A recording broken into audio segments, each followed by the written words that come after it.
I work as an engineering manager at one of the private aviation companies. I have been in the USA since last 7 years. Completed my bachelor's in India. Have overall 13 years of experience in the industry. Okay, wonderful, wonderful. Now, Pradeep, would you like to be next? Pradeep, you are there? Hey, hi. Yeah. Hi, how are you? I'm doing good. How are you? I'm good, I'm good. So would you like to, could you please introduce yourself? My name is Pradeep. I have more than 10 years of experience working in IT. I'm sorry, your voice is not audible actually to us. Okay, I'll connect in another way. Meanwhile, can someone respond? Yeah. And if you guys are open to that, you are happy to come on video also so that we can see each other also. So that's also not a problem. If anybody wants to, Mukul or Sham, would you like to speak? I think I already spoke just now. Yeah. Sorry. Now, who is the next Galaxy S10e? Because I can't see that actually. Hey, Ranjit, that would be me. My name is Shubham. Okay. And I have a master's and a PhD from US. Have been working for the past 5 years. But I just, so I really want to go into, my major is aerospace engineering. And unless I get that green card, I won't be able to work in my core area. I understand. We understand. Right, we will talk about it. We'll talk about green card. We'll talk about EB1A. And so, why I'm asking this introduction is to get more warm up and familiarity. And another option is that, from where to start, I want to kind of, appreciate that actually in a manner that, do I need to educate you about this? So whenever I have these sessions, this gives me, so it looks to me so far that all of you guys are pretty smart. I don't have to tell you what is EB1A and what, the thing is all about and why you should go for EB1A. It looks to me and that's one of the reasons why I Hello?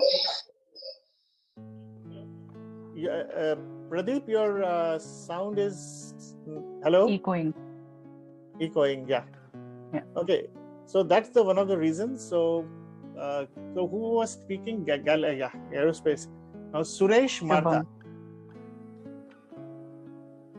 Everyone, can you guys hear me? Yeah, I think I can hear you. Yes, we can hear you. Okay, awesome. Again, thanks for setting this up. I've been in the industry for 17 years in the data and analytics space. I've been in US for more than 10 years now. I have my bachelor's in electronics and communication from India. And I have been working in the finance as well as right now in the pharma industry, leading 3 different teams who is more responsible for data and analytics, AI and ML. Okay, wonderful. And Rohan? Yeah, hi Ranjit, hello everyone. So my name is Rohan. I'm currently a senior data scientist. I completed my master's from United States and I completed my bachelor's from India. I'm in the industry for at least 7 to 8 years, and I'm also leading a machine learning team in a private company in the United States. Wonderful. And we have somebody just joining in, Juhi, and there's somebody on iPhone. Okay. Hey, hi, Ranjit. I joined from my phone. Yeah. Is it better now? Far superior, better. Oh, okay. So yeah, my name is Pradeep. Like I was saying, I'm working in IT for more than 10 years, mainly in service-oriented architecture and enterprise application integration. I'm currently in the US. I have been here from past 3 years. My I-140 in EB2 is filed, but I'm just checking if I am eligible for EB1A and join this session. Okay, wonderful. And Juhi, we are just started up, and we were just saying that I just had handpicked some of you guys because I thought to make the session more interactive rather than it being a monologue of me just making, because LinkedIn doesn't allow you to do that actually. So I picked up Zoom, and then from here we are actually live right now. So that's how things is. So Joey, would you like to introduce yourself, please? Hi, I'm actually outside, so sorry about that. But, no, that's okay. Yeah, I'm Juhi. I just moved to the States. I'm working at the University of Pennsylvania as a postdoctoral researcher, basically pen medicine. So it's been 3 months since I'm here. I'm on a J1. So I was just wondering what are my prospects in this aspect. Okay, that's wonderful. That's wonderful. And who is left? Because, my order suddenly changes. Somebody comes up here and the order changes. So I'm not able to... Is anybody left to introduce themselves? I think Rohan is left. Yes, Rohan. Are you there, Rohan? Yeah, I think I already gone through, right? Yeah, I think you went through. Okay, just guys, I was just looking at LinkedIn actually. How does it appear on Facebook? If faces actually look more colorful and nice. So is it okay for you guys to be on live, show your faces? If you're hesitant, don't bother about it because it may not be nice also. But otherwise, if you can, keep your cameras on, they really look nice on live if you see. Otherwise, it's dark, spots are there actually. So I don't mind. I know this thing about it. So fine. No problem. So let me just, before that, introduce myself. Hi, Pradeep. That's nice to see, face attaching to the name actually. So anybody else, anytime want to get ready and come, no problem. So that's fine. Oh, that's wonderful. That's wonderful. So take your time, comfort yourself, and that's important. Okay, now let me tell you about myself. I'm Ranjit. I myself have been an EB1A green card holder. I got it 2-3 years back. I moved to the USA. And I did a self-petition and I got it of my own without a lawyer and without I had to do an extensive research for that. And there are some my thought process that I have on this particular green card. I basically come from an education background. I have been an educationist. I was the director of Symbiosis Institute of Management Studies, if some of you have heard that. At 24, I was there for 5 years. And after that, I have been Vice Chairman and Chief Executive Officer of Financial Planning Standards Board. So that's how my background has been. I have always seen that, I was trying a lot of options at that particular moment of time. And when I wanted to move to the US and try for a green card, but it's a long wait list for Indians actually for this. But one thing I really admired about EB1A is its uniqueness and the fact that it is basically based on your individual talents. It does not rely on you being a kind of reliance on a job, reliance on a salary, reliance on a... Interesting part is reliance on even, it has no reliance on any qualifications also, education qualifications. It does not have a reliance on anything of that sort. And so it always intrigued me. And I thought, whether I had a lot of, kind of an imposter syndrome, whether it will actually, I'm fit for that, whether I can do this or not. But I, I had to do a very extensive research on this. And I found that there is quite a neat, successive pattern which can be replicated on this. So fortunately, I did a, how do I say this, self-petition. I got it approved in 7 days. And after that, I helped 1 or 2 other people. And they got I-140 approved through EB1A. And then I have actually created a program out of it. But this session, I'm going to talk about that at the end. But primarily, I'm going to talk about a very brief outline about what is EB1A, not really in those strict parameters, because I just want to, I assume that everybody knows what is EB1A. And what is it all about? What are the merits of it? So I'm not, I do not want to get into that actually. So anybody is here who does not know about EB1A or want me to just take 2 minutes on this? Anyone? Just speak up, no problem. I'd like a little introduction if that's okay. Okay, absolutely. So let me tell you this, EB1A is a category of a green card where normally, if you want to become a US resident, I mean, basically you need to get married to somebody or you need to have a sponsor in one way or the other, or you need to have $1 million investment, or you need to be, religious leader of some kind, or you should have been, kind of, how do I say, refugee or an asylee. There is practically no other way which can grant you a green card. Let's be, or if you're born, you get a passport. That's simple as that. There is no other way. Now, this particular category is structured in a manner that you don't have any of these 5-6 things. You're not a refugee. You don't have sponsor. You don't have kind of what do you say, or relative or somebody. Let's say this, anybody in the USA, by sheer virtue of your expertise. Let's understand. You can get green card in as if you do a premium processing, you can get it as fast as in 15 days. Okay. So there are 1 million people waiting for a green card. Let's appreciate that. Let's respect that. They have been in a queue for that. And if you guys are wanting to be an aspirants for this, okay, let's understand you are knocking the door of the competent authority and telling them that, look, I am Juhi, I am Shyam, I am Pradeep, Rohan, I am the best, and please give me the entry earlier than those guys. Let's look at it from that perspective, what it is all about. Okay. It's about you really being good at what you do. Okay. Now, whether, it says, the structure, when you read at it, it says that you should be a Nobel laureate, you should be an Olympian, you should be an Oscar awardee, some great prize winner. Okay, Juhi, does that give you a very clarity on so far? Got it, yeah.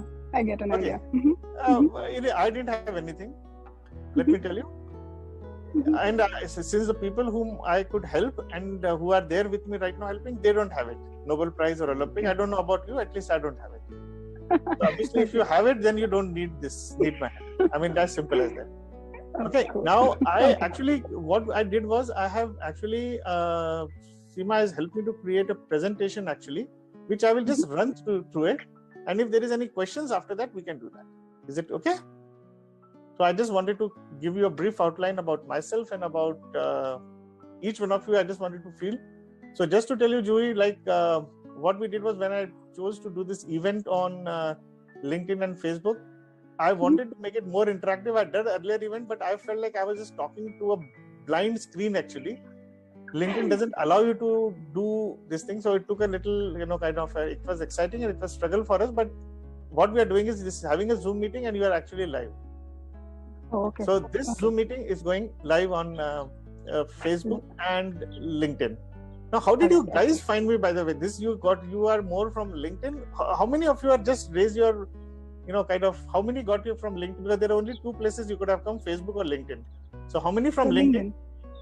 Okay, you could have raised a virtual hand because otherwise I can't see.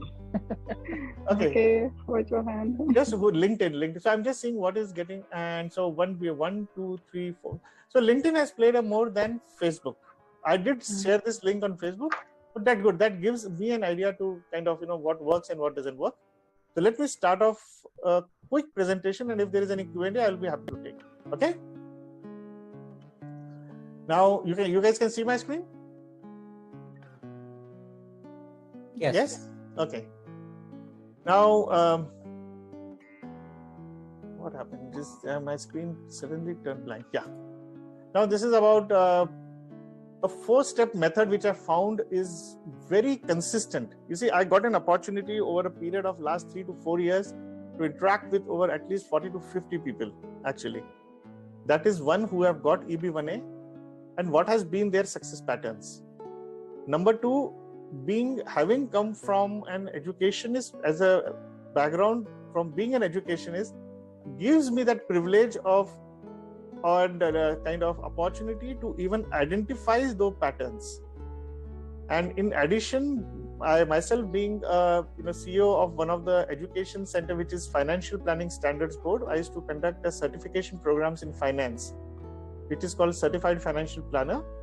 That gives me an opportunity to kind of appreciate things from an education perspective. That gave me a liberty and understanding. So I could actually realize that there is a structured pattern and a process.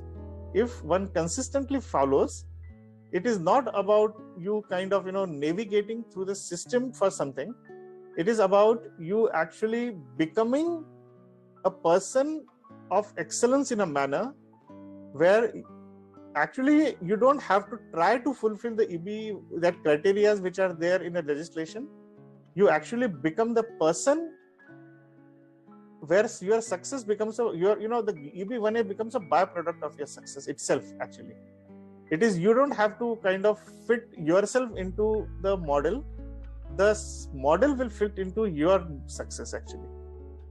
So there are two, I mean, there is a kind of a balance you have to keep between the two. Yes, you are aspiring for EB1A first, but at the same time, you are wanting to become expert in your own field at the first instance. Please understand that. Okay. Now this is obviously, I think, majority, if you are on a visa or tired of waiting for priority dates, this whole presentation or this whole talk is being structured towards these 4 segments essentially. So what I have understood from majority of you right now is that you fall into the first category, that you are working or as a student in the US on visas on this. Am I right? So is that correct way to put it across? My understanding, I think, yes, Suresh? Yes. Yeah, I think majority of you are here, but I do get calls from other places as well. So that's how it is. Now what I've done is that very briefly, though we spoke about it, I won't be talking much about it. There's an introduction, and I'm actually going to get into the 4 steps directly. That's the whole idea of the whole presentation. How do we do that? And then we have I'm actually a coaching for this EB1A. I will briefly talk about that. And if somebody is interested, you can can connect with me on one-on-one basis. There is a free call I will for 45 minutes, 30 to 45 minutes I will do with you, if that helps you. And I will try to help you in the best possible way. Whether you are interested to join the coaching or not, that's absolutely fine. Now, we all know that it is called as Einstein visa, which is very intimidating. In fact, when I read it for the first time, it was very, very intimidating for me. I had my own imposter syndrome. I had a problem whether I'm really qualifying for that. Is it for me? Should I do it? There are a lot of people feel that this is cut out. You start believing in the first instance when you see that you are not cut out for this. As simple as that. Simple. There is no thing. But let me share something, one simple thought in this particular case. Extraordinary ability. The word itself sounds so profound, so intimidating. It is not about you being extraordinary. Let's understand about it. Nor the green card is extraordinary. And trust me, it is the teacher in me talking on this, because as I said, it is about you doing ordinary things in an extraordinary way. Let me be very clear about it. And you have to, if you take this with this particular mindset, you can achieve it. Otherwise, you will never do it. Okay? Now you have to, yes, you have risen to the top of field of one expertise. So it is a regulation. It offers a lawful permanent status. And since I mentioned to you, you don't need a job, you don't need a perm or labor certification, and you don't even need, kind of any sponsor also for this. You can do it yourself. You can simply kind of prepare yourself. You can, if things go well for you, you can kind of write a simple application. You can do that, give some evidences, and if things go well, you can get it just as soon as in 15 days through premium processing. You can hire a lawyer. They can do an excellent job by virtue of connecting to you with the kind of right documentation. That's a 2 approach actually. Now this is a regulation, and if somebody is interested, kind of going more detail, I'm not touching this right now. I'm sure each one of you has gone through this already. Anyone who has not gone through this can just tell me separately, because at the cost of this, we will not do it. Otherwise, one can just, kind of go through this link which is there. You just type USCIS EB1A. You will just get this link. So you will be here at this moment. Now, this is what it is. 4 steps. Now, this is the crux of today's discussion. I have always felt that these are the 4 standardized methods, and if you are able to follow this religiously, let me tell you, you will be able to get it. This is no hack, this is no shortcut, there is nothing, but these are certain milestones and processes to be adopted. One good thing I liked about I have seen, and that's the reason you guys are here, because I wanted to make it interactive and You are invited in a group session because I trust you do have a scientific bent of mind. Majority of you, I can see that you are from science background. That gives you that kind of a temperament. If you use that temperament here, I think it will work. The problem is, you will see now, actually. Now define. Now this is the most critical aspect here. What happens is that when I interact with people, even people who come for my coaching or otherwise, if I ask, okay, fine, tell me about yourself, what is it? People speak about the fact that, I'm an engineer, I'm a PhD, I am aeronautical engineer, I'm a software expert, I'm this, I'm that. So you basically, what happens is people define themselves by virtue of their qualifications or their business title or their jobs. But please understand, EB1A is not about that. It's about your expertise. Please understand that. How you define your expertise, I will tell you shortly. But if you are talking about your qualifications, then there are other EB2 for you. If you are talking about your company or something, then there is EB1C for you. If you are talking about even a PhD, if you have, there is a special, mostly, I think PhDs would fit into EB1B actually. So there are doctorate, if you want to follow, the key part is the best part is anybody can come into EB1A.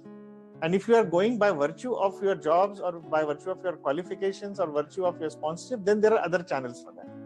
So EB1A will look at, that's the beauty about it. You can be very creative about it, as you will see. Now, when we talk about something as an expertise, what happens is actually, now this is the only complicated slide in the whole presentation, so just bear with me on this. So if you can see this, what happens is, whenever we see anything around us, it is all data.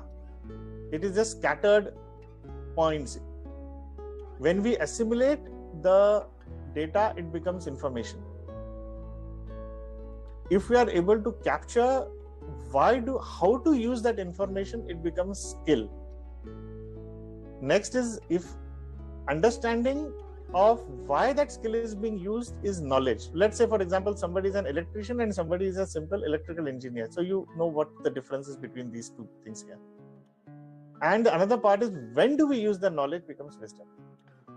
In our entire education system, we are taught at data, information, and skill. That's our normal kind of some people who do PhDs and other things, this touch the base of knowledge. Our experiences gives us some knowledge. So why do we have to use the particular skill?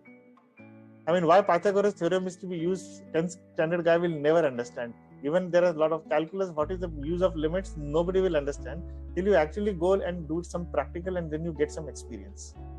So that is how these particular aspects move. These are, as we go deeper here, this is more profundity that falls into the picture.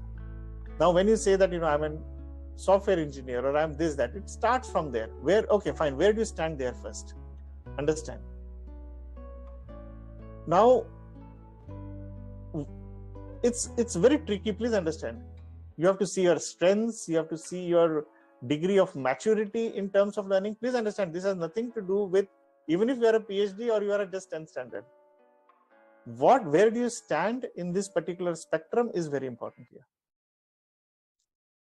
Now, the second part, dimension of it, is progressive experience. I've been very careful in mentioning progressive experience. I'm just taking a pause here and to make it more interactive and not to sound like a monologue. Does anybody know the difference between progressive experience and just experience? Anyone? Please, and don't hesitate. If you know, please speak up. If you don't know, just tell me. I will repeat. That's not a problem. And mind you, there is a legal also approach to it actually. Anybody wants to speak about this? Try.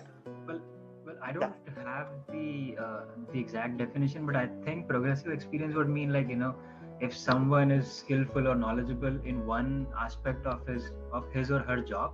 So let's say in machine learning, if someone has more command over a particular type of algorithm or something, So how long that person has been using that thing. So that would be progressive experience, kind of like continuous experience in just one specific field or something. Okay, good. Anybody else? Juhi, would you like to speak, or Suresh? Suresh is going ahead. I mean, I don't know. I don't know what exactly progressive experience is, because my career has been pretty diverse. So I really don't know what exactly, because I have a degree in physics, but I work in cancer diagnostics, but I develop AI tools. So I don't really understand how to narrow down your expertise is something that concerns me. Absolutely. Okay. Yeah, you are very close. Both of you are very close. Suresh, you wanted to give a try? Sure. Yeah, I think it's more of like you're learning as well as you're growing, right? As you learn more, how are implementing and growing from your experience. Actually, you're bang on. Let me tell you this. Let me articulate this in a different way. What happens is, let's say if you say you are at 12 years of experience, okay? Now remember that time a kindergarten child has passed actually a 12th standard. That's a progressive experience. It could be learning. But when you say that you have an experience, people say that I was in insurance sector, or I was in IT field, I was doing this, I was doing that. Now, has it been incremental, or it is, okay, let me put it more mathematically. I think you guys will understand and appreciate it. Is it 1 into 12, or is it 1 plus 1 plus 1 plus 12 every year? Or is it just 3 into 2 plus, you can just factor, do mathematical factorization of it and understand I think you know what I'm talking now. So basically, has it been like, truly a growth and learning, or is that it has just been a repetitive of certain actions that you have been doing? Now, what happens is, if you are doing repeat, then you have actually started maturing, as this is progressive. Remember, let's understand things in a more simple. Somebody who's a data entry operator, for example, he does a particular data entry only for 12 years. I mean, I'm not sure. I'm sure you understand that is not a progressive experience at all, actually. Okay, it's just an experience, and that too, it is experience at a more skillful. You will keep on becoming more skillful. That's it. You will not grow. You have not transcended to a level of knowledge or wisdom in that particular case. Now, what happens is, please understand, if you talk about EB1A, in our schools and colleges and mostly in our jobs, we get stuck up here, and partly if you go up a little higher, we touch maybe 20-30% of this. But if you are in EB1 categories, even I would even constitute in my little understanding what I have, even in fact for that matter, even EB2 also. Let's respect that. They are about knowledge, but EB1A will be more profundity of that knowledge. Okay, but remember one thing, if you have wisdom, then you have a fair chance. If you are talking purely about EB1A, and if you are talking about growth, your intellectual growth in general particularly, then obviously you need to have a wisdom in that particular field. Now, somebody is saying that, I am an IT expert, or I am an AI expert in just, for 8 years, 10 years, and you file an application, I have how many, that won't work. The key part is here, for this particular aspect, somebody is just, okay. You have to actually have a demonstrated progressive experience, and preferably at a knowledge to wisdom level. If you are thinking about EB1A also, it cannot be just as a data entry or operation. You can't say that I'm world's best person in Excel. I'm world's best person. I can just, since this particular field is very dear to me. If somebody comes to me, I spend normally, almost a month's time in identifying that expertise. There are other ways also to identify, to assess metrics of your expertise. But what essentially happens is, let me tell you, there is a third dimension which is called impact factor. That you have a learning continuum. Even if you have a knowledge and wisdom, but no experience, no one cares. If you have knowledge and experience, but no impact factor, no one cares. But if you need to have all the three. You need to have learning here, you need to have experience here, and you need to have an impact factor here. Okay, so unless if you don't have impact factor, it won't make sense to you at all, actually. And if you are here, first you have to understand where you are. You may think wherever you are, but you have to move there. Please understand it. Joey, I will just come back to you. Keep your hand on. Just give me a moment. Now, this is the most important thing in your EB1A or even your life growth in general. And even if you are talking about a growth in job, anything, you have to be an expert in that.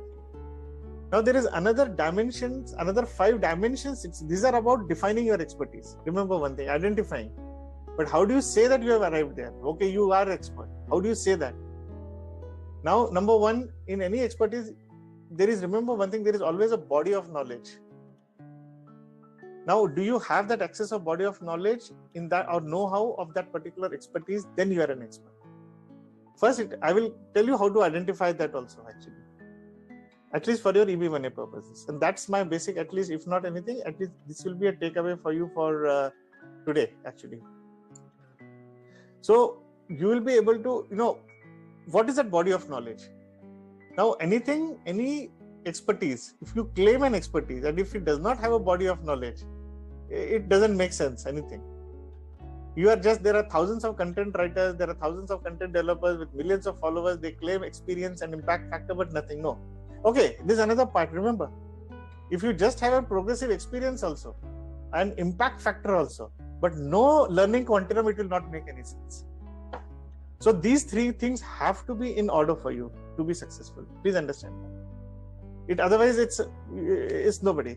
I mean, just to give you an analogy, I mean, you can't say that I'm expert in making Legos. I'm world's best expert. It doesn't make any sense. You may have progressive experience, you may have an impact factor, you may have helped thousands of people to do that. You are a, best TikTok star, with millions of followers. But if you have no learning quantum there, and how does that happen? You have to, first is the body of knowledge. You need to have an access. Second is, any field has to have, remember one thing, any field has a particular legislations or laws pertaining to it. You should be aware of that. If you say, I'm an expert in AI, fantastic, brilliant, good. Do you have an access of body of knowledge? Yes, partly. Okay. Pick up. Second, are you aware of the laws which are there?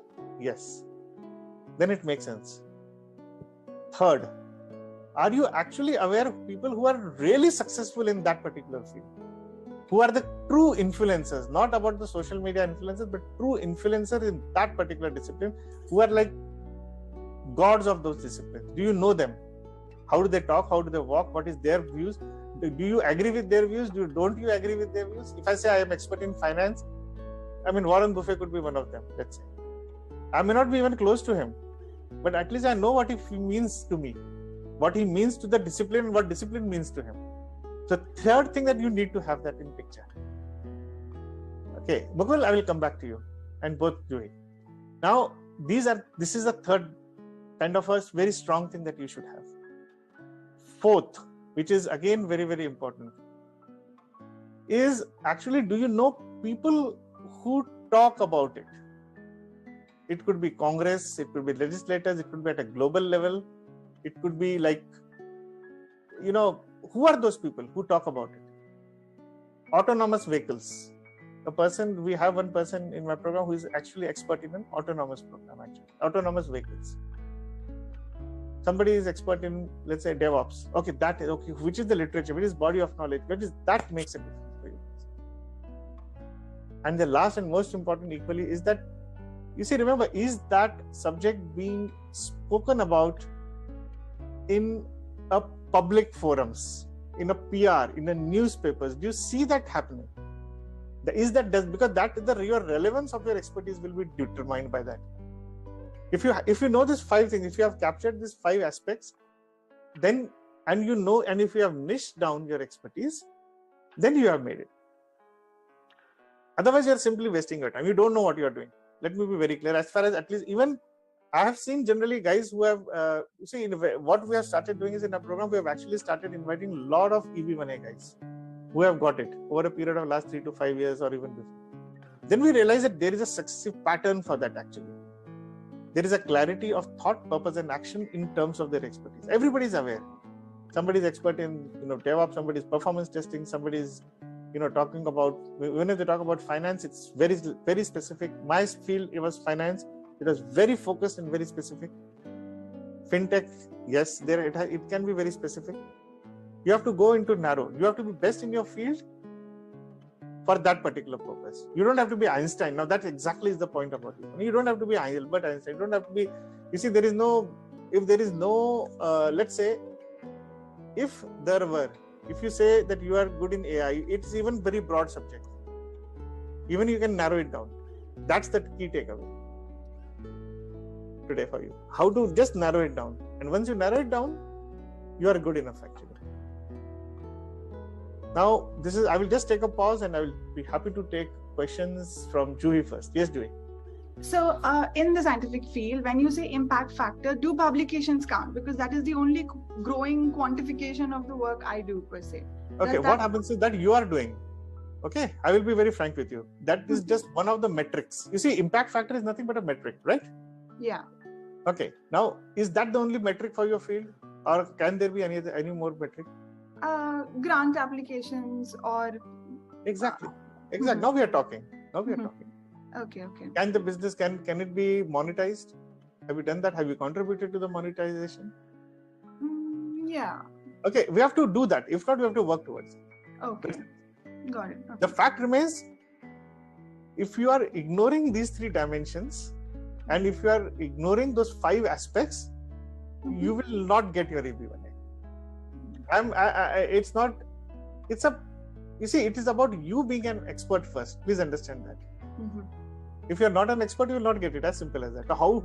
Okay, now let us take a step backward. Forget about EB1A, forget about everything. You look at any expert in any field and anywhere in the world, whom you admire. And please try to map what I have said to their successes. Do they have a learning? Are they just having information? Are they just having an information and talking in the air? No. Or do they have a knowledge and wisdom? Okay, second, how many progressive experience do they have, those guys? My mouse is just hovering. Somebody wants to enter. Just give me a moment, please. Yeah. Now that's the kind of thing. Third, impact factor. Impact, that's the creativity you can have. If you feel you have created an impact, you have created. If you feel you have done nothing, you have done nothing. You see, just by even being a CEO of a company, or I was a CEO of a company, it was just a fancy designation for me. That's it. But when it comes to expertise, it is an expertise. What is your core where do you belong? Where do you stand? Let us put it the other way around. If you don't have any designation, if you don't have salary, okay, of course, salary is one of the criteria. We'll keep that aside. But as an expertise, it does not make any sense for you being qualified. Just because you are having even a 1 million salary does not give you EB1A. Let's understand, without an expertise. That expertise is giving you, that's one of the parameters or metrics for success for your expertise. That's one way to look at it. But by definition itself, you have to be an expert. Now, if you ignore these 5 aspects, it will not work for you guys. If we are running actually behind, you guys in a hurry, I can continue. I don't have problem for another half an hour. I can continue as long as you want, but I hope it is okay with you guys. Okay? Even if LinkedIn stops us after 1 hour, we can be on Zoom. So that's fine with me. So, does that answer your question? Yes, thank you. Okay. So, just to make it short further, you need to have a very powerful impact factor. It could be quantitative, qualitative, economical, financial, non-financial, community, anything. Okay? Yes, Mukul, you want to speak? Yes. So actually, my question is around influential people in the field, right? Which is again like aligning with the impact factor. Essentially, like I work in supply chain, logistics, and warehousing. So my role is majorly focused on managing labor management system, continuous improvement, productivity, and those sort of things. But if I focus on just like one major bucket, that would be labor management system. Now in this case, like how would I identify, like, first of all, what is the impact of my work across industry? Because I don't know the the influential people, because this is a very diluted field. It's not like a hot topic or anything like that, where you will find like the godfathers of artificial intelligence and those kind of people, and you will not find a lot of articles out there as well, research paper and those kind of things. So this is a very like niche field. So how would I identify first of all influential people, and like and based upon that I will decide either my thoughts are aligning with them or not, and what is the impact of my work. Okay, there are three ways to look at it. First, on a one advantage or something I can share with you. If you don't, I mean, it's very rare actually that you will not find anybody else. You see, there are two possibilities. If you don't find anybody else, then either that expertise is not fit enough. I mean, I'm being very devil's advocate. I'm trying to play here.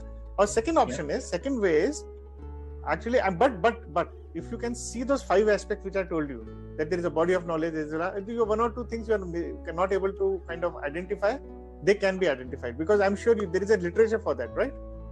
The people who wrote that literature becomes an influencer. Okay. Does it make sense? It does. Yeah. Absolutely. Yeah. Okay. Now, where do you match? Where your views along with that? If there is a contradiction, okay, you can always, if you don't align with them, that's fine. You can you're allowed to have a mind of your own. That's not a problem. Okay. Well, actually, so right now, we have adopted a new system, and so this new system is a new company formed by some former employees of a different company and all of that. I don't want to go into too much detail there, but that company is growing like rapidly, and their growth is insane. Last year they just had one account with us, and now they have like multiple, like 15-20 accounts. Okay. I will just interrupt you because of paucity of time. I will tell you something in this particular here. If you find those 5 aspects are there, but you are not able to pull yourself into it completely because of some lack, then there is a good opportunity for you to be considering that particular aspect. Maybe that requires a little more refinement. Okay. We have to just then you have to have a right approach for that. How to use this particular model? One can go. There are various tools to use this actually further. Okay. Could you share some tools or like some methods to? That is a separate. You can book a time separately. We'll talk about it. Okay. But primarily, fundamentally, it's not a rocket science. This is simple. Like, I'm sure there is nothing what I'm showing you that you did not know. I mean, let's be clear about it. It is just that it is being presented in a particular way, right? And this is how it works. It's very methodical. It just allows you have to just be more methodical, as simple as that. Okay. Sure. Now, second is we are talking about now. Second step I call this is organize. The 4 steps, if you see, have an acronym called define, organize, nurture, and expand. It is called to make you EB1A done. It's as simple as that. Okay. So organize. So basically, in this particular step, you need to identify what are the 3 out of 10 criteria. By the way, one more thing I want to tell you. In define stage, that expertise, we can actually even work because if you work with us, then we actually try to even identify that particular expertise vis-a-vis US CIS cases also actually. What has been the trend and all actually in the past. So there is also a way by virtue of which you can do that. So just keep that in mind. Now, second thing is organize, where you actually have to follow these 3 patterns. Which criteria you, at least 3 you can, because since you have, it's like this, first you have to become an expert, obviously, but it's like, you're appearing for a test or an examination. You actually need to prepare yourself, for that. So even if you're asked to give a 12th standard test today, you will have to kind of get ready. At least you will need a 1 week of preparation. So similarly for this, you will have to do this. So which are the criteria we are identifying? Then create a kind of a roadmap. Okay, what are the gaps where you are, what we need to do? And that will be a more like a success toolbox that we have to create. Okay, you need to map that thing actually. So it's basically organizing it yourself actually. Now, third step is actually becoming a nurture. Becoming and nurturing it, so we have done first step, we have done the second step, and third step is nurturing yourself, is becoming that established authority. So like you're talking about supply chain, we have to take a niche.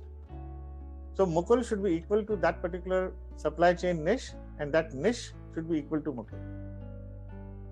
So Joey, you are in physics, but you said you are doing in AI.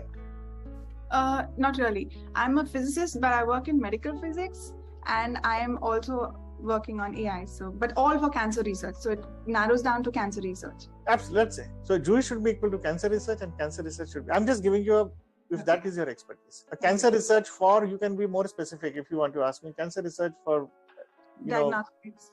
Absolutely. Or exactly. You can be more specific about it for young ladies, for you children, for anybody.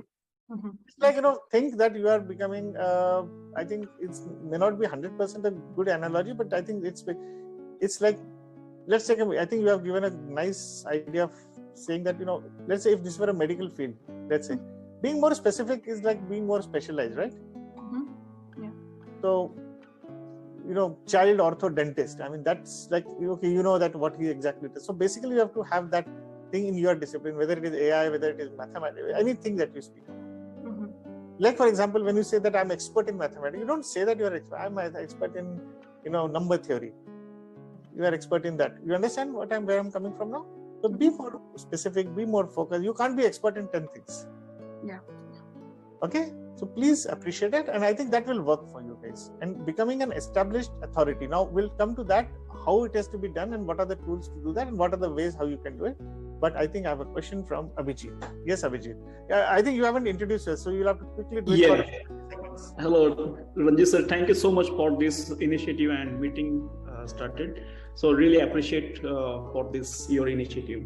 So first of all, my name is Abhijit Hosing. I'm from Michigan, Ann Arbor, and I have been in US for last 11 years. And actually, my green card has been started 2017, and it has been EB3 actually. And recently, my domains are in the automotive design engineering stuff. That's a R&D research side. So my recently 2 patents are approved by USPTO, and there are 2 more patents are pending with that. So, and additional, there are defensive publications. Toyota has been published in the Japan. So total 8 inventions with me. So I'm thinking that something is that my case would be eligible for EB1A category. So okay. I need. What's your question? That's fine. What is your question?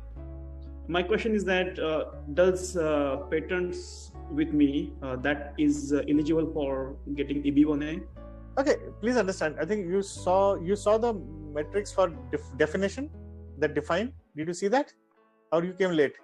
Yeah, I came late actually. Okay. No, there is something called as a defined. I mean, just I don't want to spend too much time onto it, but there is a way by which you have to have 3 dimensions where your learning continuum, then your experience, and the impact factor. So that patent would be one of the impact factor of that actually. That will fall into the quality. But what has happened to that patent is also important. Is somebody ready to pay for it? Has it been monetized? What has been the benefit of it? That will make a difference. Yeah. So the patent has been used in current production vehicle. That's okay. That's wonderful. I think there is a good opportunity. Let me put it there. Okay. Yeah. But that it is a possible. That's possible. Yeah, that's possible. So I will touch base with you after this meeting. Yeah, you're free. Yes, absolutely. You can just message me. We'll try to do something. I will tell you about it. Now, becoming an established authority. Now, that's important. Now, here you have to contribute to that body of knowledge. You remember I spoke to you about 5 things? You can't, and actually you have to be, okay, let me put it this way. These are ways how you do it, of course. But please understand, when I mentioned to you about those 5 aspects, you have to belong to those 5 aspects also. Remember that. You can't be in isolation. You can't say I'm an expert and I don't care what is the body of knowledge. I don't know what is this. I don't know who the people are talking. I don't know who are the legislators. I don't even care what is the law. I will do. No, that will not. Simply, you have to part of that ecosystem. Once you belong to that ecosystem, it will work for you guys. Please understand that. And how do we do it? This is just about your body of knowledge. But how do we talk to, now for example, these are all parts of how you reach out to those, connect yourself. You have to create a cord between all those 5 things. Do people above you think you are an expert, or do you have a set of followership for yourself? That's important. How you do it, you have to start somewhere. It will not happen just by doing, you just think it will happen. You think you are an expert. Okay, I have. So that's how people commit mistakes actually. So here you have to, how many events have you participated? So these are all, I would rather say, these are not impact factors, but these are metrics for your defining your success. For you to be an expertise. You see, this is not about being, EB1A is not about presenting a good CV. That is good for your jobs. Remember, based on the documentation, these are very critical things. Please understand. So scale up your engagements. How many professional network do you have? So we do help people to do this actually. So these are some of the aspects that we need to cover. I mean, as I said, you need to be, first thing what I mentioned when I started off is saying that EB1A is not really in that sense an extraordinary. It is not about you being an extraordinary. It's about you actually doing ordinary things in an extraordinary. That's the first thing. So first start, have you done those ordinary things which are required? All the things what we do right now, we are trained actually. We are trained, education is to get a good job, good salary, and that's what we try to achieve. But EB1A is at a different, that's why I basically love it actually. It allows you to be creative. Trying to achieve that EB1A takes you to a journey, takes you on a process which actually makes you extraordinary also if you start doing it. Remember, I have not spoken about law. I have not spoken anything of that sort here. It's about your own transformation that happens. The day you will become an expert, you will understand it actually. So this is how it is. As far as 5-6 aspects that you have to cover. Okay, I did mention, Abhijit mentioned about patent. Yes, you have to have, this is one of the things. Or can you be a CEO?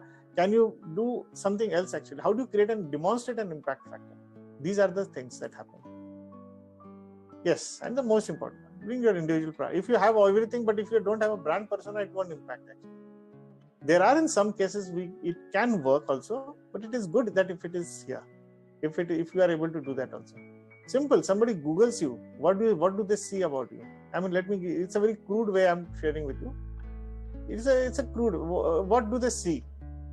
Do they see some Facebook post that you have done or a holiday that you have gone with your family or something like this? Or do they see a LinkedIn, a very professional, articulate posts that have happened? Are you presenting yourself as an expert everywhere you go in that domain of expertise which you are seeking? Please understand. Now last actually, and creating an outreach and making the application. How do you actually, people first, say I'm an engineer. I have with IT, so I'm a software engineer with 20 years of experience. Organize, people will say that, okay, fine, I fulfill 3 out of the 10 criteria. I am so-and-so, I get some references. Okay, that's it. And then they will simply make an application. Forget about the language. Is it a compelling case? Creating an outreach. Have you got people who can vouch for you? Truly vouch for you? That's creating an outreach. And then you make an application. Create a compelling case. It is, by the way, even if you fulfill the 3 out of 10 criteria, it is not sufficient. You have to fulfill the totality test. It's very important. Please understand. It's not about, okay, 3 out of 10, 2 out of 10. I have got good salary. I have got a patent. It has been monetized. I do this. I do that. That's it. Okay, over. Done. I have got 5 articles published somewhere. No, that is not sufficient. 3 out of 10 is just one totality. Does it make sense that you are doing it? Does it total? That is important. Cumulatively, where do you stand? Now, cumulatively can be like, there are a lot of things. Please appreciate it. And the last is, of course, the purpose, that for which we will come to the event. That also is equally important. you have to contribute. The objective of the whole EB1A is to attract the talented people like you to come to the US, develop yourself and contribute to the US society, US economy, and contribute. That's the whole thing. Are you actually wanting to do that? Do you have that kind of a passion, desirability to be part of a society which allows you to, kind of grow and contribute and help other people grow? You see, remember, these three are equally important. It is not that this is 80% important, this is 10% important, and this is another 10% important. No. All are equally important. All are 100, 100, 100. So you have to have 300. So basically that means this is 33, 33, 1/3. As if you're talking in mathematics, whatever way you want to take. So purpose is equally important and totality, because if any one of you don't, and they are not, okay, you have this, you have met 10 criteria, 10 out of 10 criteria. So if you don't have this, this will not, this is okay. No, that is not okay. This is mutually exclusive criteria. You understand the meaning of mutually exclusive? You have to meet this and this and this. Not this, I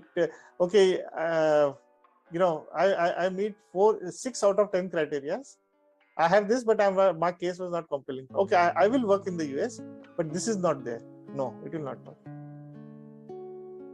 Please understand that thoroughly here. Obviously, connect with experts who can serve as your reference. We can teach you how to do that, how to identify, how to do this. That's second part, if anybody. But my objective of my reaching out to you guys was to actually help you to identify your expertise and how you can go about in your own EB1A journey should you choose to do that. Obviously, you can self-petition and you can do it to lawyer. They can make an excellent help for you for making a presentation. But you remember, you are an expert in your own domain. My job is to help you to, I do help people to become that expert and so that even the EB1A becomes a byproduct of your success. That's the whole kind of a motivation and inspiration. Yes, you can do it through a lawyer, you can do it yourself also. Obviously, this is just an information. I think all of you know about it. Offer of employment is not required and labor certification is also not required. Yes, what we do, this is a very brief overview of what we do. So basically the whole process is involved into how we do it is like profile enhancement, a scaling knowledge base, and becoming a thought leader in your domain. The keyword is thought leader. Are you a thought leader? Are you being looked upon? So that's why I said, cancer specialist, Juhi mentioned. So can she do that? Mukul mentioned about, supply chain. Is that supply chain for, specify some sector? Can you be there? Are you a thought leader in that? Are you, there is in fact one more kind of an aspect in that. Like when I say body of knowledge, there are two aspects. One is the education part and knowledge part, and second is there is always an association associated with that expertise. Please understand. So are you a thought leader there? Do people care about your views also? Does it matter? Do you matter to people and do people matter to you? It will be visible. So those are very important aspects how you have to evolve yourself as that expert. As I said, okay, now we are talking about this program. It is not about only EB1A here. It's about you becoming that person who gets EB1A, but it transcends far beyond in terms of your income level, in terms of your growth level has to be profound. How to become that person of that where EB1A walks up to you. You have to become that person. You don't try to fit yourself into that criteria. Maybe you will get it, you will not get it. I don't know. And obviously, if anybody wants to contact us, they can do it through here and just take a note of this. That's fine. So, and it's a very important for me to tell you guys that this is not a legal. I'm repeating this for everybody who is on live also, that all information discussed is intended for information and education purpose and is not a legal advice. I am not a lawyer. I don't give legal advice. I help people to transform to a level that they become extraordinary in their own right. That can help them to become an EB1A successful candidate. Yes, I'm helping some people, and one person has got it recently also. So that's my endeavor, and that has been my journey. If somebody wants to know about me, we have transcended the time, but it's fine. If somebody wants to leave, they are free to leave. If somebody wants to continue, I'm here for any questions. Abhijit has a question. Yeah, my question is that when you say outreach, what kind of outreach we supposed to have? I mean, define outreach. I didn't get you what you're saying. One of you mentioned that outreach, so I'm just wondering that what kind of skill set we should for outreaching. Okay, outreach basically, outreach is of two kinds actually. One, we are talking about actually filing an application, and second is that, getting media visibility. So there are two aspects into that. So you can do both actually. You have to do, there is both are equally important. Okay, does that make sense? Yeah, I'll research on that more. Thank you. Yeah. No, you need to. I mean, outreach means basically you need to reach out to people. You have to make efforts to reach out to people. As simple as that. And it is a second level of those 5 things which I mentioned. Actually, you can't be sitting in isolation in ivory tower. Also, even if you are a super great expert, you still, you pick up any expert in their field. They will. And I'm ready to contradict I'm happy to withdraw all my statements that I made if you see somebody who does all this thing, who does not fit into this. Everybody would have that kind of a charm, and everybody would be doing that. All of you, my idea is not about you helping people to transcend only for your visa purposes, or helping you or fulfilling your American dream to be here. The idea behind is also to, or for that matter, even solve your problems of your travels and being here for a job. His idea is to make you and evolve you as transform you into a far superior professional actually, so that you can contribute yourself. You become essentially your best version actually. Okay. And trust me, if you become your best version, this will help you, and then EB1 will come to you. I mean, it is a matter of your process documentation that will have to follow. Yeah, for instance, I just wanted to inform you that 2 years back, I have created Facebook group where all design engineer experts from my automotive industry, I have collected under the one roof. So there are some design engineers across world, recruiters and managers. So this kind of outreach I can present.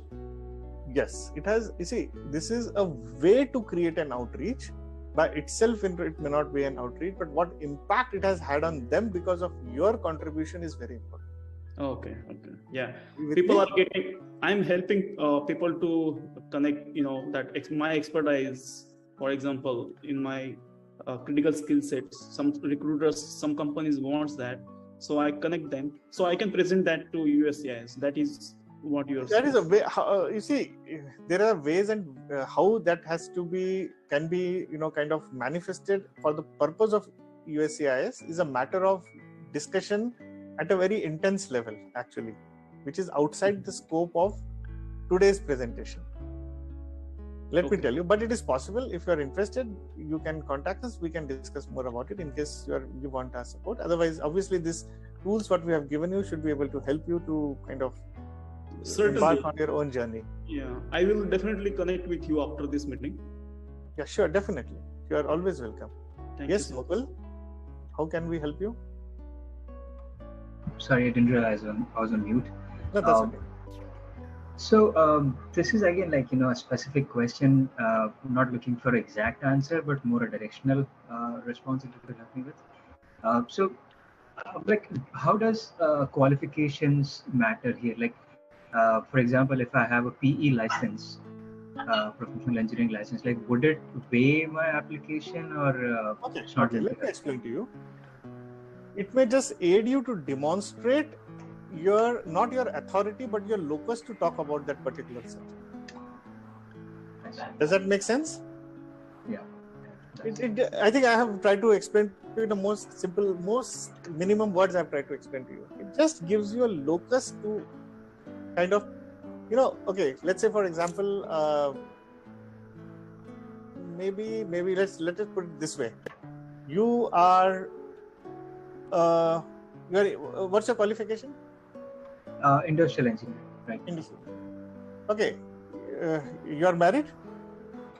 No. Okay, no problem. Okay, yeah, I'm just saying, your parents say that you are a wonderful cook. Everybody loves your cooking. You do that, and you say that EB1A, I will go for a cooking. Okay. Now, you don't even have you may be a good cook. You may demonstrate your expertise. You may run a hotel also. Let's say that. But whether that will transcend into getting you an EB1A because you are a good cook, I don't know.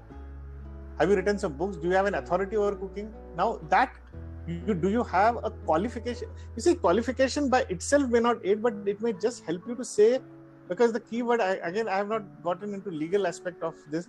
There is something called as a sustained acclaim, sustained performance. So its sustenance starts from the fact that there has been a continuous, but it starts off that your passion since beginning. So you not only got educated into it, you got learning into it, you developed your skill set. So you have to, once you start your story, about yourself, a journey. So you have to start off with the fact that, okay, you started doing, you developed the data information skills, and how you achieved that is by virtue of your qualifications. You did that. But also you may agree with me. I mean, though it does not warrant qualifications, because it gives opportunity for several other people to apply from various fields which may not even have, for example, dancers, let's say. For dancers, it's everybody may not be PhD in dancing or masters in dancing. You agree? Yep. But they have performed very well. They are artists. They are very good. They are artists, painters. Painters may not be even educated, right? But their paintings may sell for millions of dollars. So how do they may fall into this? They may not get EB2, but they may got into this. So this gives you an opportunity. So you can, but it's very highly unlikely that you say that, you are expert in cancer research or supply chain or AI and say that, look, I don't care. Ranjit said that there is no qualification required, and I don't need any qualification to be an AI expert. Well, no, I mean, remember the first thing what I said, there is a body of knowledge, no? Right. I mean, remember. No, I was like, the question was more targeted towards acquiring licenses and other things beyond your education. Yes, I mean, it aids you. It aids you. Remember that, not your application necessarily. Does that make sense? Yeah, absolutely. It doesn't. You can. Okay. You even do masters. Let us say some people even try to do PhD to get EB1A. Okay, register for that. By itself, it will not help you, but it will help you in aiding your knowledge. It will definitely help you for that. Because learning anyway is not bad, actually. It's always good. I always would encourage that. Okay. Then you go for EB2 or EB1B, or you go for EB2 or something. Then there are other ways for that, no, actually. Right. Yeah, but so, I mean, I know I'm taking a lot of time, but so, when I'm talking about these sort of licenses, they may not be specific to, for example, within supply chain, I'm saying labor management. So there would not be a license for that. There could be a license for that. I know what you're talking. There are in different fields, there are different kind of thing. But I don't want to go specific in your case on a live forum like this. We can talk about it more in case it helps you. Yeah, definitely. Yeah, absolutely. Yeah. Abhijit, you may keep your hand down, and I think, yeah. Who is it actually? Hey, Ranjit. My name is Shubham. Actually, my screen. You introduce yourself. No, that's okay. That's okay. My screen name somehow is Galaxy S10e, which is weird, but anyhow. So most of us here are professionals. I mean, working in the industry, including I'm working in the industry as well. Now, the outreach that you talk about. Working in an industry, will that be some kind of a hurdle or a challenge? You may have to seek some prior approvals, or maybe route through industry through your company channels or something of that sort. Or no. Okay, I understood your question. Outreach that you're talking about, is it valid for company professionals as well? Can we avail of it, or will that be a problem? So your question, if I understand correctly, is the fact that you try to reach out to people and kind of, you become an expert, and then you're trying to tell the world that you are an expert. Right, but since you're working for a company already, they may not want to share some of the things that you would like to say, reach out for and things. Yeah. I understood actually. There are ways for that, how this can be conducted actually. How you communicate to your company, how you create an outreach, how you talk to them. But there are possibilities, because I think everybody, this is applicable to people from all over the world actually. So we have people in our program who are working with a lot of similar companies. Or everybody is in fact a professional. I mean, answering your question specifically. So I have, fortunately or whatever, I have been dealing with, when you are defining using the word professional, you mean not businessman. Let's understand. Am I right? Yeah, I mean, rather than being a postdoc or a PhD scholar, you're working for an employer. In fact, I think how much I say, I have handpicked around 12 to 13 people right now, and I think 10 people of them are professionals. Actually, you want to use the word working professionals. That's what you want to say. Yeah, you're right. Yeah. I don't want to define somebody who is not working as unprofessional. I mean, because yeah, you're right. Okay. Right. So yes, I mean, yes, everybody works. There are ways and how you have to approach them. You have to be mindful of the fact and mindful of the sensitivities of the organization where you are working. Of course, you should be doing it, but yes, it is possible. It is very much possible. And I think majority, all of you would be on your work visas, and what are the restrictions for that? You have to be very mindful of that. We do, in fact, in our program, invite lawyers also to kind of give some specialists. If there are any questions, we try to address them. We work 110% within the framework of what is prescribed, actually. I think Abhijit? Yeah, I have a question regarding currently my green card has been applied in the EB3. Yes. From EB3 to, I can jump to EB1A? Okay, that's a good question actually. Actually, there is no jump from EB1A. It's a separate petition altogether, and that has no bearing on your other applications. That has no bearing on application being made for EB1A, has no bearing on your EB1B, 1C, EB2, EB3. So EB4. That is completely new one. Completely new one. And even if you were to kind of apply, you can keep on applying also. That's also not a problem. But obviously that's not encouraged as such. But it has completely independent. That's another part about the beauty about it. Let me tell you that. No matter. Okay, another interesting part about EB1A. Of course, you guys are all based here, most of you, I think. Even if you are anywhere in the world, you may be anywhere in the world, still you can apply. Wow. You don't have to be that's the whole beauty. When you can get approved if you do it in a right manner, if you process your case in a right manner, you prepare yourself in a right manner, you become that person in a right manner, follow those 4 steps in a right manner, you can get it in as fast as 15 minutes. Okay, thank you so much. Absolutely. Yes, Pradeep, you have a question. Yeah, Ranjit, thank you so much for organizing this. And I have one question, in the program it says from now to 6 months, you can become an ordinary to an extraordinary and be ready for filing an EB1A. So, do you have any, I have seen the 4 steps, but how do we go about it? Do you have any specific things we do in the 6 months to become from nothing to extraordinary? No, it is not. First, let me be mindful of my statement. If I said use the word nothing to extraordinary, I think I don't know whether I said that. Okay, I will rephrase it from ordinary to extraordinary. Let me put it this way. I think I said that you can become extraordinary in your own right. Mm-hmm. Okay, and extraordinary. I said it's not about you being extraordinary. It's about you doing ordinary things in an extraordinary. Remember that. So I have gone through all the 10 criteria by USCIS, and if I feel that I do not qualify for any of the criteria, is it still possible to go about it for the next 6 months? Okay. Let me be very cautious. You see, I am not. If I assess a person for this, I don't assess based on how many criteria he is fulfilling at this stage. Actually, I am trying to fulfill that at what level of expertise you are, and at what stage of qualification you are for this particular purpose. That's what my endeavor is. I don't do that.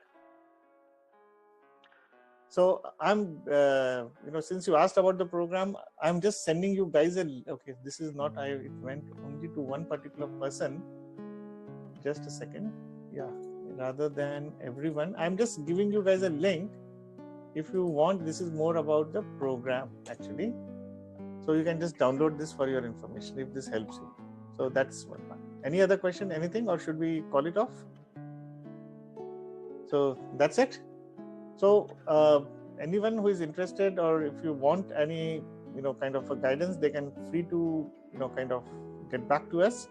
We'll be more than happy to help you in all possible ways. That's our endeavor.